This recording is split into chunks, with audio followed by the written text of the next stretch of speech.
तुम्ही बघा यांच्या भाषणामध्ये, म्हणजे फडणवीस साहेब भाषणामध्ये काय म्हणतात माहितीये का? सगळी भाषणं ऐका. रेल्वे बद्दल बोलतात. रेल्वे आणि डब्बा.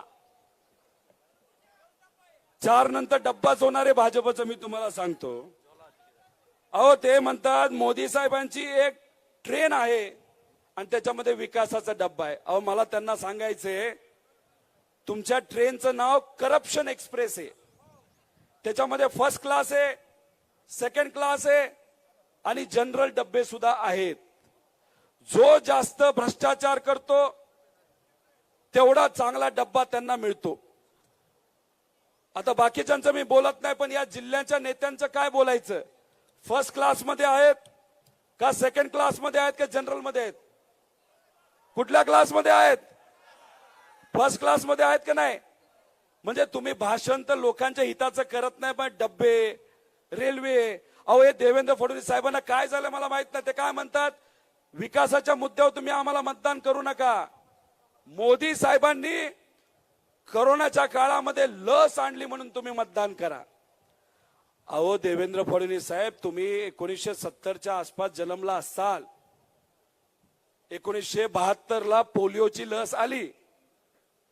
तुम्ही सुद्धा पोलिओची लस घेतली असेल. आणि पोलिओची लस कुणी विकसित केली? तर ती काँग्रेसने विकसित केलेली आहे. त्यामुळे आता तुम्ही कोरोनाच्या लसवर बोलता की मोदी साहेबांना मतदान करा.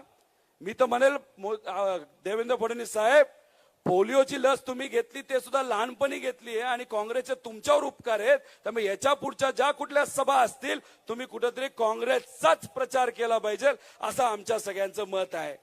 त्यामुळे नको त्या मुद्द्यावर त्या ठिकाणी बोललं जातं. अहो विखे पाटील साहेब मला काय म्हणतात की रोहित पवारवर मी कारवाई करणार. आता रोहित पवार कुठल्या कारवाईला घाबरलाय? सगळ्या तर कारवाई झाल्यात त्याच्याकडे. मी काय मुद्दा मांडला होता? तलाठी भरतीमध्ये भ्रष्टाचार झाला, त्याच्यात 30-30 लाख 20-20 लाख रुपये घेतले. मी मुलांच्या बाजूनेच बोलत होतो ना. मग का तुम्हाला एवढं वाईट वाटलं की रोहित पवारांवर कारवाई करायची? मी अजून सुद्धा वाट बघतोय तुम्ही माझ्यावर कारवाई करायला. पण मी जे बोललो ते चुकीचं कुठं होतं? मी कांद्यावर बोललो, दुधावर बोललो, बेरोजगारीवर बोललो, शिक्षणावर बोललो, विद्यार्थ्यांवर बोललो, महिला सुरक्षतेबद्दल बोललो. आणि सगळेच नेते त्या ठिकाणी काय म्हणतात की कारवाई करायची करा, आम्ही घाबरत नाही, आम्ही लोकांबरोबर आहोत, आम्ही विचाराबरोबर आहोत आणि आदरणीय पवार साहेबांबरोबर आहोत, त्यामुळे आम्ही कोणालाही तिथं घाबरत नाही. अहो यांच्या भाषणाचे अजून मुद्दे जर बघितले तर सीएम साहेब काय म्हणतात, मी 8 तासामध्ये 8000 सह्या करतो. म्हणजे 3 सेकंदला 1 सही. आता कळलं का? मुख्यमंत्री साहेब फाईलच वाचत नाहीत, नुसत्या सह्याच करतात. कोंबडा मारतात का काय मारतात मला माहित नाही. कोंबडा म्हणलं की आम्हाला दुसरा भाग कोकणच कुठला तरी आठवतो तिथं. म्हणजे देवेंद्र फडणवीस साहेब फाईल पास करतात आणि आमचे बाकी दोघं फक्त सही करतात, अशी आजची परिस्थिती आहे. अहो आता या खासदारांबद्दल काय बोलायचं? The MP of this constituency is very inactive. He never spoke even one word about development for this constituency. Oh, विसरलो. मला असं वाटलं त्या खासदारांना फक्त इंग्लिशच कळतं म्हणून मी इंग्लिश मध्ये सुरू झालो होतो. मग काय मराठीला मतदान करायचं ना? लंकेंना ठरलंय का नाही? मग काय ठरलंय? आपण काय करणार आहे? किती मतदान? 3 लाख. आणि आपल्या या भागाचे अनेक प्रश्न प्रलंबित आहेत. त्याच्यामध्ये साखळाई योजना आहे.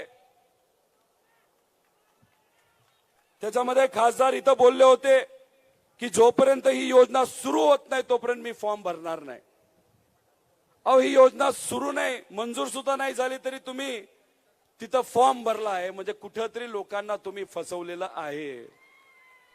मग अशा पद्धतीने तुम्ही जर लोकांना फसवलं असेल तर ही सर्व स्वाभिमानी लोक आहेत, तर तुम्ही 100% योग्य असा निर्णय घेऊन मागून जो एक शिक्षकाचा मुलगा चालत येत आहे त्या शिक्षकाच्या मुलाला आपल्याला खासदार बनवायचंय. बरोबर का नाही?